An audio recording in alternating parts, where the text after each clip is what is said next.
I'm Frank Durafley, and welcome to today's Business Update Special. The $15 an hour minimum wage issue has been brought up in states across the country.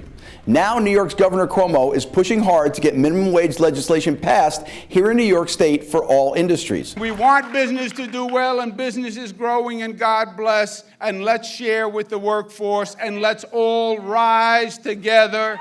That's what New York has been about.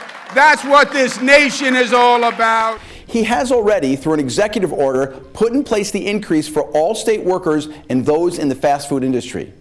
Many local residents think this is not only a good idea, but needed. I think it is so long overdue. I think it's a great idea. I really do, because it'll help people out a lot. It's about time. However, there is a great concern that if this legislation is passed, it will have a devastating effect on small businesses throughout the state. Ward Todd, president of the Ulster County Regional Chamber of Commerce, stated that his small business members are scared of what it may mean to the future of their businesses. A recent survey that we took of our members showed that some, if this goes through, will have to lay off workers, reduce workers' hours, reduce workers' benefits, and in some cases may have to close their doors completely. They can't be competitive paying their workers $15 an hour. New York is already number 50 in the nation when it comes to expenses. Workers' comp is higher here, your unemployment insurance is higher here, and now your labor is going to be higher here than any other state. According to surveys conducted by chambers of commerce throughout the state, small business owners would love to pay their people more, but the economics are just not there for them.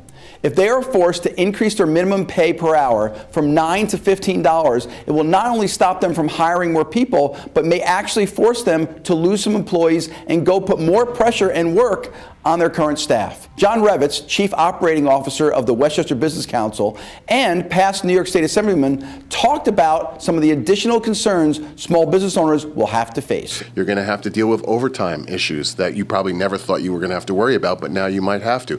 If you offer your employees health benefits, is that going to now increase to a point where you can't do that anymore? If you hire part-time or seasonal employees, how is that all going to play in the mix? And again, if you have existing employees that make under $15, what are you going to do now? You're going to have to put them up to $15 if you were going to hire some new employees.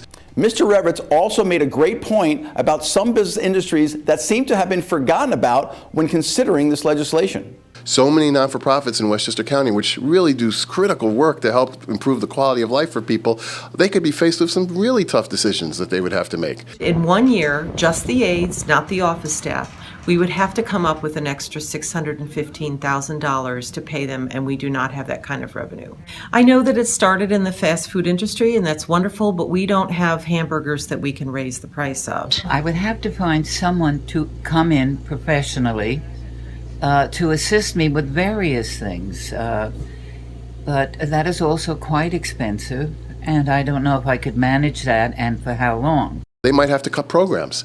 They might have to, again, cut employees. And then who's being hurt by that are the people that they're trying to serve and trying to help. But what about our future workforce?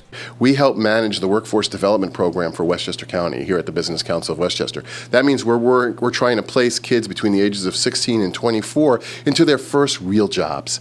And we go to employers and say, will you give these kids that type of an opportunity? Will you give them the training that they need? Will you give them the opportunity to really experience what it means to have a job? The other argument that has been discussed is if minimum wage is supposed to be a living wage or an entry-level wage. I think it should be a starting out wage because, again, things are so expensive, healthcare and what it costs for people to live and rent and food. I think that's determined by each individual company or employer. What might be a livable wage in Albany, New York might not be a livable wage in White Plains. We all started at minimum wages, we work our way up. I mean, that's, you want to make more money, you have to earn it. Entry level should be a living wage. However, $15 is not. What do you think? Do you think a minimum wage of $15 per hour is to our benefit, or do you think it can hurt not just our businesses, but the price of goods and services? Please give us your feedback in the comments section on the bottom of this page. It seems that all we can do now is sit and wait to see what is decided in the next 48 hours. I'm Frank Durafley with today's Business Update.